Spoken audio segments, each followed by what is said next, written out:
রাসূলুল্লাহর জন্মদিনকে কেন্দ্র করে ঝগড়া করা যাবে না, বেদাত করা যাবে না। মিলাদুন নবী অর্থ নবীজি সাল্লাল্লাহু আলাইহি সাল্লাম তথা মুহাম্মদ সাল্লাল্লাহু আলাইহি সাল্লামের জন্ম। এইটাই মিলাদুন নবী মানে এইটাই। তো এইখানে সমস্যা কোথায়? এতটুকুই। তাহলে এখন থেকে আমরা জানবো যে মিলাদ অর্থ জন্ম, মিলাদুন নবী মুহাম্মদ সাল্লাল্লাহু আলাইহি সাল্লামের জন্ম, শেষ। প্রথম কথা, ঈদ অর্থ কি? ঈদ অর্থ উৎসব, আনন্দ। এটা হলো ঈদের অর্থ। কোরআনেও আছে ঈদ শব্দটা। আল্লাহ পবিত্র কোরআনে ঈসা আলাইহিস সালাতু ওয়াস সালামের একটা বক্তব্য আল্লাহ উপস্থাপন করেছেন। ঈসা নবীর অনুসারীরা ঈসা আলাইহিস সালাতু ওয়াস সালামকে আবদার জানিয়েছিলেন আল্লাহ যেন আসমান থেকে দস্তরখান ভর্তি, খাঞ্চা ভর্তি খাবার পাঠায়।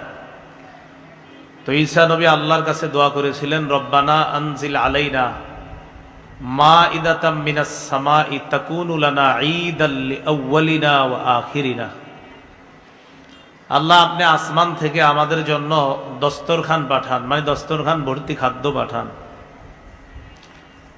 তাকুনু লানা ঈদা, যেটা আমাদের জন্য লিআউয়ালিনা ওয়া আখিরিনা, আমাদের জন্য, আমাদের পূর্বাপর সকলের জন্য উৎসবের কারণ হয়। ব্যাখ্যা আছে অনেক।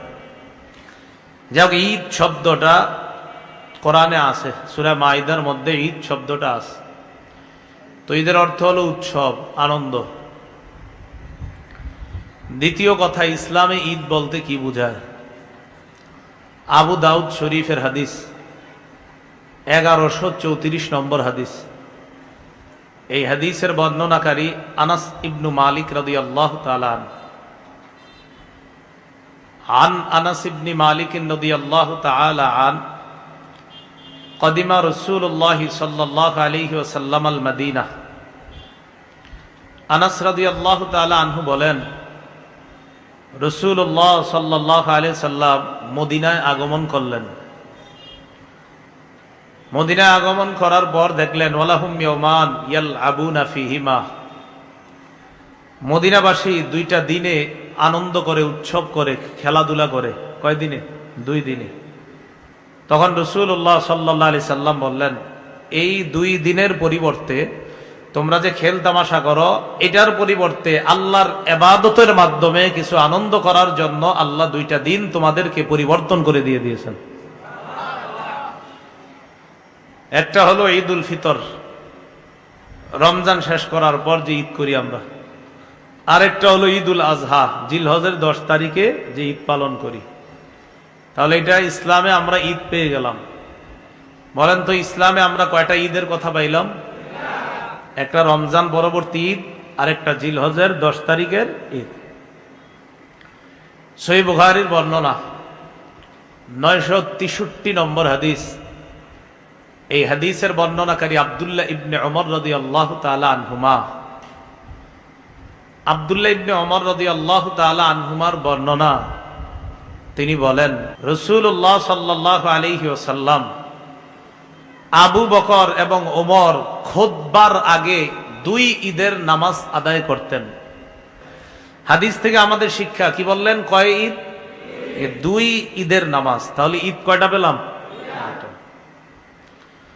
আবু দাউদ শরীফের 1148 নম্বর হাদিস। এই হাদিসের বর্ণনাকারী জাবের ইবনে সামুরা রাদিয়াল্লাহু তাআলা আন, তিনি বলেন, আমি রাসূলুল্লাহ সাল্লাল্লাহু আলাইহি সাল্লামের সাথে একবার, 2 বার না, অসংখ্যবার 2 ঈদের নামাজ আদায় করেছি আজান এবং ইকামত ছাড়া। একবার, 2 বার না, অসংখ্যবার 2 ঈদের নামাজ আদায় করেছি আজান এবং ইকামত ছাড়া। আমাদের এই হাদিস থেকে শিক্ষা, ঈদের নামাজ নবীর সাথে কয়টা পড়ছে? আরে কয় ঈদের নামাজ? তাহলে একবার, 2 বার না, অসংখ্যবার 2 ঈদের নামাজ। বলেন তো শব্দটা 2 ঈদ। হ্যাঁ, তাহলে আবু দাউদের 1134, বুখারীর 963, আবু দাউদের 1148, 3 হাদিসে আমরা 2টি ঈদের কথা পাইলাম। প্রথমে জানলাম ঈদের অর্থ, এরপরে জানলাম ইসলামে ঈদ বলতে কি বোঝায়। 3 নাম্বার কথা, মিলাদুন নবী অর্থ কি? মিলাদ অর্থ হলো জন্ম। মিলাদ অর্থ কি? জন্ম। মিলাদুন নবী অর্থ মুহাম্মদ সাল্লাল্লাহু আলাইহি ওয়াসাল্লামের জন্ম। তাহলে সবাই বুঝে থাকলে বলেন, শুধু মিলাদ এতটুকুর অর্থ কি? সবাই বলেন না, আপনাদের মাথায় কিন্তু অন্য একটা এসে গেছে, মিলাদ কইলি ওইটা না, মিলাদ অর্থ যেটা সেটা বলেন। মিলাদ অর্থ কি? ভালো করে বুঝেন, বই একদম মুখস্থ করেন। মিলাদ অর্থ জন্ম। মিলাদুন নবী অর্থ নবীজি সাল্লাল্লাহু আলাইহি সাল্লাম তথা মুহাম্মদ সাল্লাল্লাহু আলাইহি সাল্লামের জন্ম। তাহলে এবার আমি বলবো, আপনারা উত্তর দিবেন মিলাদ অর্থ কি আর মিলাদুন নবী অর্থ কি? তো শেষ, এই তো এইটাই মিলাদুন নবী মানে এইটাই তো। এইখানে সমস্যা কোথায়? এতটুকুই। তাহলে এখন থেকে আমরা জানবো যে মিলাদ অর্থ জন্ম, মিলাদুন নবী মুহাম্মদ সাল্লাল্লাহু আলাইহি সাল্লামের জন্ম, শেষ। তাহলে মিলাদ মানে জন্ম, মিলাদ মানে পৃথিবীর যার জন্ম, বাস জন্ম। এই জন্মের আরবি মিলাদ আর মিলাদের বাংলা জন্ম। মিলাদুন নবীর বাংলা হলো মুহাম্মদ সাল্লাল্লাহু আলাইহি সাল্লামের জন্ম বা নবী করিম সাল্লাল্লাহু আলাইহি সাল্লামের জন্ম। এইগুলো 3 নম্বর কথা। 4 নম্বর কথা, রসুল কি বারে জন্ম নিয়েছেন? মুসনাদে আহমদ 4 নম্বর খণ্ড 172 নম্বর পৃষ্ঠা। আব্দুল্লাহ ইবনে আব্বাস রাদিয়াল্লাহু তাআলা আনহুমার বর্ণনা, তিনি বলেন, রাসূলুল্লাহ সাল্লাল্লাহু আলাইহি সাল্লাম মক্কা থেকে মদিনায় যেদিন হিজরত করেছেন সেই দিনটাও ছিল সোমবার। তাহলে রাসূলুল্লাহ সাল্লাল্লাহু আলাইহি সাল্লাম জন্ম নিলেন যেই বারে সেটা সোমবার। যেই বারে মক্কা থেকে হিজরত করে মদিনায় গেলেন সেই বারটাও ছিল কি বার? সোমবার। এইগুলো 4 নম্বর কথা। 5 নম্বর কথা, জন্ম তারিখ। 4 নম্বর কিছু আছে জন্ম বার, জন্ম বার। 5 নম্বর জন্ম তারিখ। আল বিদায়া ওয়ান নিহায়া কিতাবের মধ্যে ইবনে কাসির রসুলের জন্ম তারিখ নিয়ে 7টা বক্তব্য লিখেছেন। কয়টা? 7টা। 1 নম্বর, কেউ কেউ বলেন রাসূলুল্লাহ সাল্লাল্লাহু আলাইহি সাল্লামের জন্ম 2 রবিউল আউয়াল। কত? 2। 2 নম্বর বক্তব্য, কেউ কেউ বলেছেন রাসূলুল্লাহ সাল্লাল্লাহু আলাইহি সাল্লামের জন্ম 8ই রবিউল আউয়াল। কয়টা হলো বক্তব্য? 2টা। 3য় বক্তব্য, কেউ কেউ বলেছেন রাসূলুল্লাহ সাল্লাল্লাহু আলাইহি সাল্লামের জন্ম 10ই রবিউল আউয়াল। 4 নম্বর বক্তব্য, কেউ কেউ বলেছেন রাসূলুল্লাহ সাল্লাল্লাহু আলাইহি সাল্লামের জন্ম 12ই রবিউল আউয়াল। 5 নম্বর বক্তব্য, কেউ বলেছেন রাসূলুল্লাহ সাল্লাল্লাহু আলাইহি সাল্লামের জন্ম 17ই রবিউল আউয়াল। 6 নম্বর বক্তব্য, কেউ বলেছেন রাসূলের জন্ম রবিউল আউয়ালের 8 দিন বাকি থাকতে। 7 নম্বর বক্তব্য, কেউ কেউ বলেন রাসূলের জন্ম 12ই রমজান। কত? 12ই রমজান। প্রত্যেকে যুক্তি পেশ করছে এটার পিছনে। তাহলে রাসূলের জন্মের ব্যাপারে 7টি অভিমত পাওয়া যায়।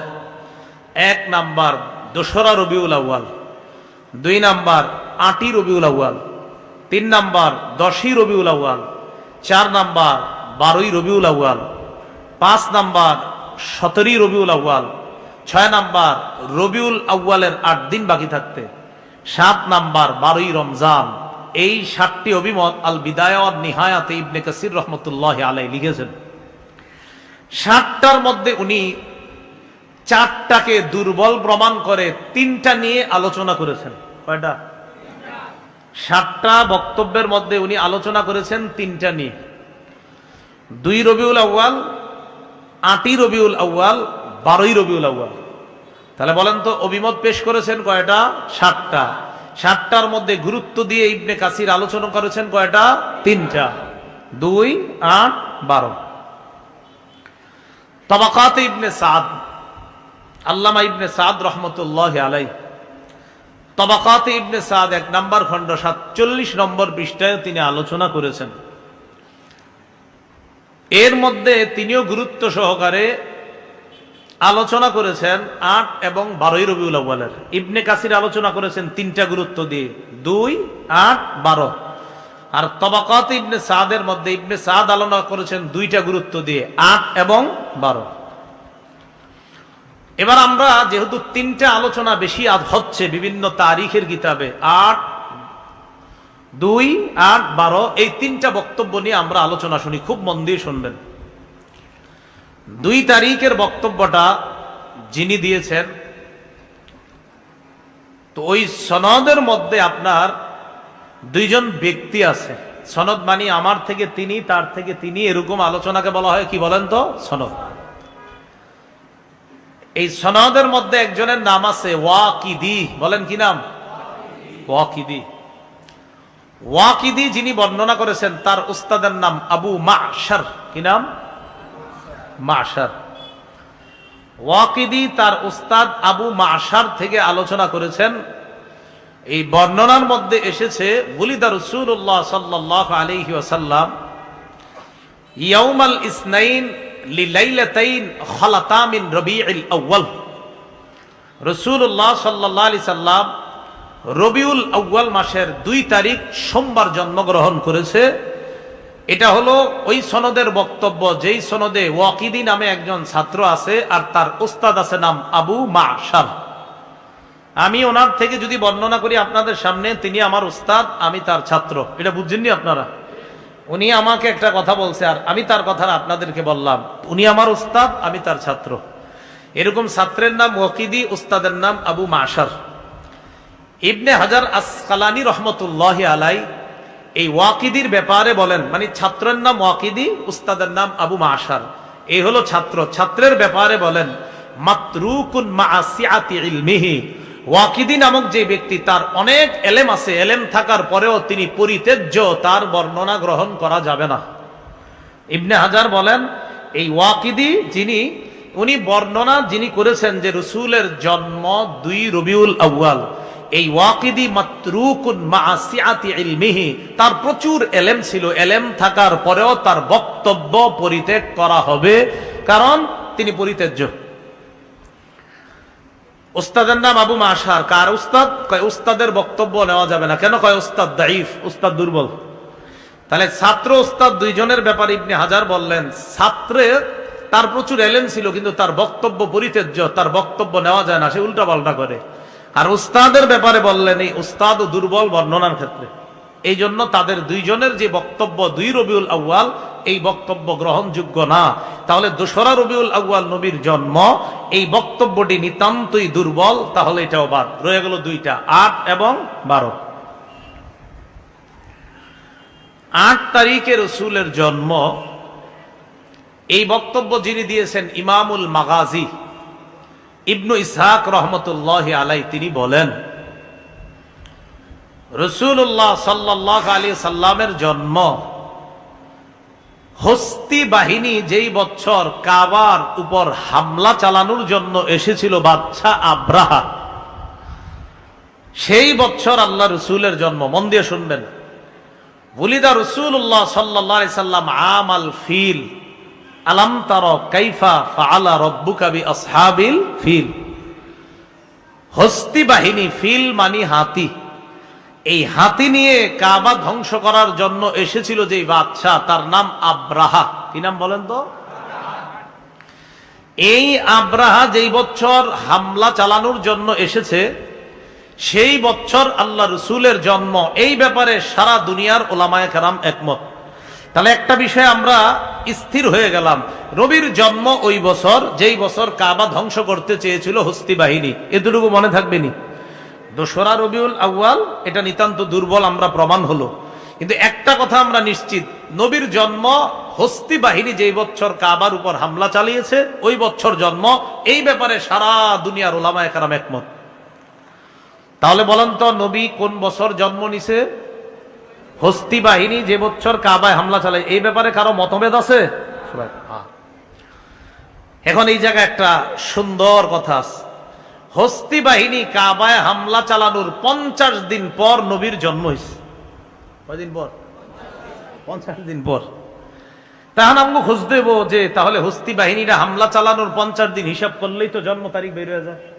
হ্যাঁ, হস্তি বাহিনী হামলা চালাইছে যেই বছর, ওই বছর রাসূলের জন্ম। এই ব্যাপারে সারা দুনিয়ার সবাই একমত। এখন আমাকে খুঁজতে হইব হস্তি বাহিনীর কতদিন পরে নবী জন্মগ্রহণ করছে।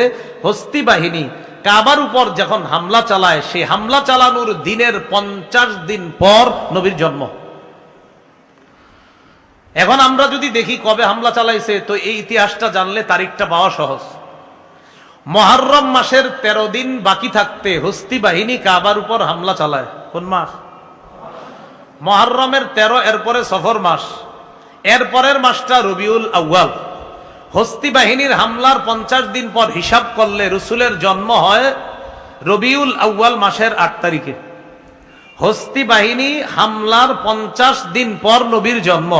মুহররমের 13 যদি বাদ দেন, এই 13 বাদ দিলে সেদিক দেয়া 13, সফর মাস 30, এই 13 আর 30 যদি বা 29 ধরেন, তাহলে হয় আপনার 42, আর 42 পরে রবিউল আউয়াল যদি 8 দিন ধরেন, এই হয় 50। আর যদি বলেন না 30 দিন, তাহলে যদি বলেন 7 দিনের পরের দিন জন্ম, তাও ওই 50ই আপনার রাখতে হবে, এর বেশি হবে না। তো হস্তি বাহিনী হামলা চালাইছে মুহররম মাস শেষ হইতে এখনো 13 দিন বাকি, তখন হামলা চালাইছে। তো মুহররমের পরের মাস সফর, সফরের পরের মাস রবিউল আউয়াল। হিসাব চালান যে হস্তি বাহিনীর হামলার 50 দিন পর জন্ম হলে রসুলের জন্ম 8ই রবিউল আউয়াল। কতই রবিউল আউয়াল? এবার আমার সাথে বলেন, বলেন বিচক্ষণ, বিদগ্ধ, মুহাক্কিক আলেমদের নিকট নবীর জন্ম 8 তারিখ, এ কথাটিই বিশুদ্ধ। হ্যাঁ, কি বললাম? মুহাক্কিক, বিচক্ষণ, বিদগ্ধ উলামায়ে কেরামের নিকট রসুলের জন্ম রবিউল আউয়াল মাসের 8 তারিখ, এটা তাদের কাছে বিশুদ্ধ।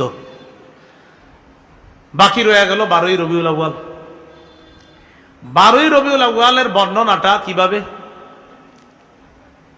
আফফান ইবনে মুসলিম, ওই যে আবার আগের মতো, আগেরটা বলছিলাম না উস্তাদ থেকে ছাত্র, আফফান ইবনে মুসলিম, তার উস্তাদের নাম সাঈদ ইবনে মিনা।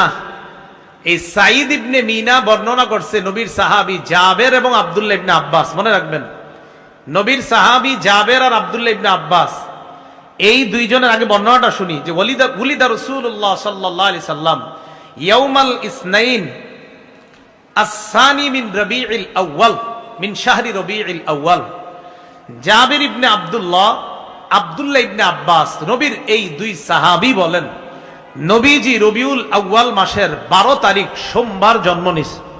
তাহলে বলেন তো, আব্দুল্লাহ ইবনে আব্বাস আর জাবের বললেন কোন মাসের কত তারিখে রসুলের জন্ম? রবিউল আউয়ালের 12 তারিখ। এখন কথা হলো, এই দুই সাহাবী থেকে হাদিস বর্ণনা করছেন কে? দেখেন, সাহাবী দুইজন পেয়ে গেলাম, জাবের আর আব্দুল্লাহ ইবনে আব্বাস। তো দুই সাহাবী রাখেন। এই সাহাবী দুইজনের ছাত্র যিনি, তার নাম সাঈদ। বলেন কি নাম? এই সাঈদ থেকে হাদিস যিনি বর্ণনা করছে তার নাম আফফান। কি নাম? আচ্ছা, আমি ওলামা হযরত আছেন এই জন্য পুরো নামটা বলি। আফফানের নাম পুরা নাম আফফান ইবনে মুসলিম, আর সাঈদের পুরা নাম সাঈদ ইবনে মিনা। তাহলে দেখেন, সাহাবী সাঈদ ইবনে মিনা আফফান, সাহাবী থেকে বর্ণনা করছে সাঈদ, সাঈদ থেকে বর্ণনা করছে আফফান। আফফান হলেন সাঈদের ছাত্র, সাঈদ হলেন নবীর সাহাবীর ছাত্র। নবীর সাহাবী বলছে নবী 12ই রবিউল আউয়াল সোমবার জন্মগ্রহণ করছে। সাহাবীর ছাত্রের নাম সাঈদ, সাঈদের ছাত্রের নাম আফফান। এখন কথা হলো, এই 12ই রবিউল আউয়াল বর্ণনাকারীর মধ্যে দুইজন বর্ণনাকারী এমন, একজনের নাম সাঈদ, সাঈদের ছাত্রের নাম আফফান। এখন এই ছাত্র ওস্তাদের মাঝে আমরা একটু দেখি যে তাদের দুইজনের মাঝে হাদিস নেওয়া যাবে কিনা। দেখি আপনারা বুঝেননি, আলেম ছাড়া অন্যরাও সহজে বুঝবেন, আশা করি আলেমরা তো সহজে বুঝবে। ওস্তাদের নাম সাঈদ। এই ওস্তাদ সাঈদ মৃত্যুবরণ করছে 110 হিজরিতে। ছাত্রের নাম আফফান, আফফানের জন্মই 134 হিজরিতে। কি বুঝছেন? বুঝে নেই। ওস্তাদ 110-এ মারা গেছে, ছাত্রের জন্ম 134-এ। তো দুইজনে ওস্তাদ ছাত্র হয় কেমনে? বুঝেন?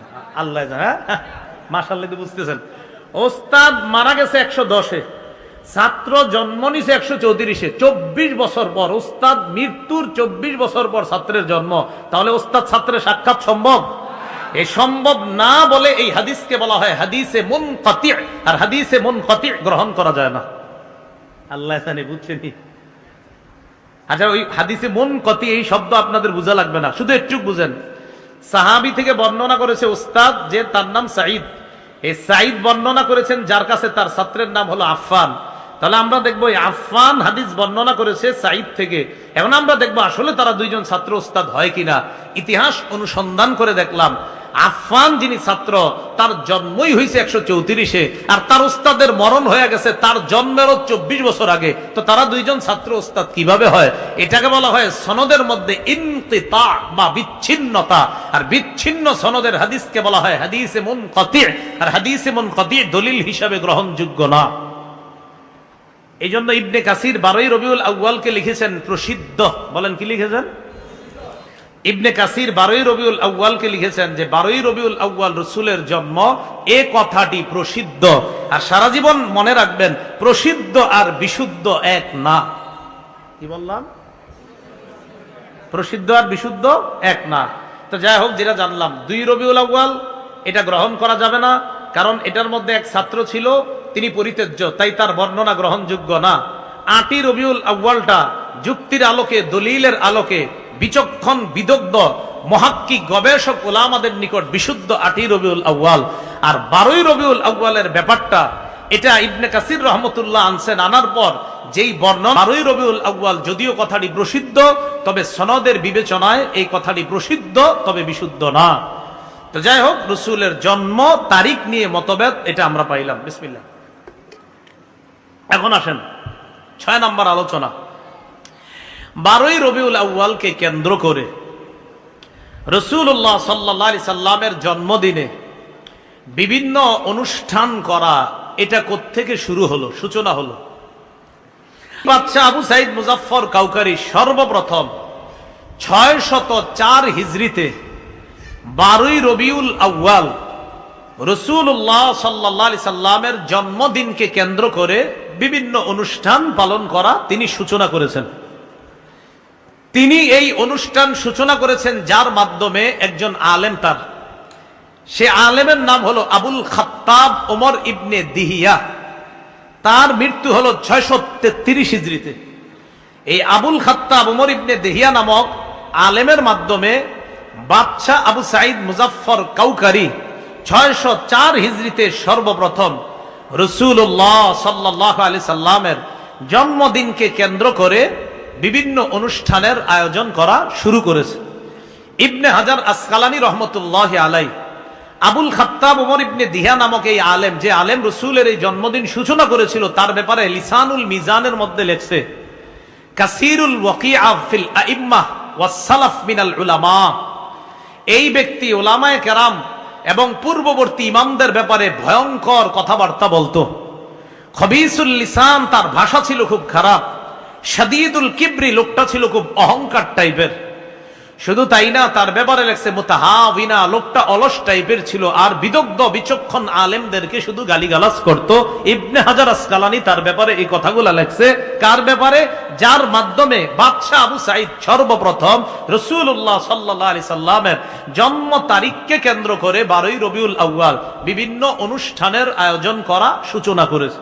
রাসূলুল্লাহ সাল্লাল্লাহু আলাইহি সাল্লামের জন্মকে কেন্দ্র করে, বলেন আমার সাথে, ঝগড়া করা যাবে না, বেদাতও করা যাবে না। বলে আল্লাহ আমাদের সকলকে যে কথাগুলো শুনলাম বললাম আমল করার তৌফিক দান করেন। সুবহানাল্লাহি ওয়া বিহামদিহি, সুবহানাকাল্লাহুম্মা ওয়া বিহামদিকা, আশহাদু আল্লা ইলাহা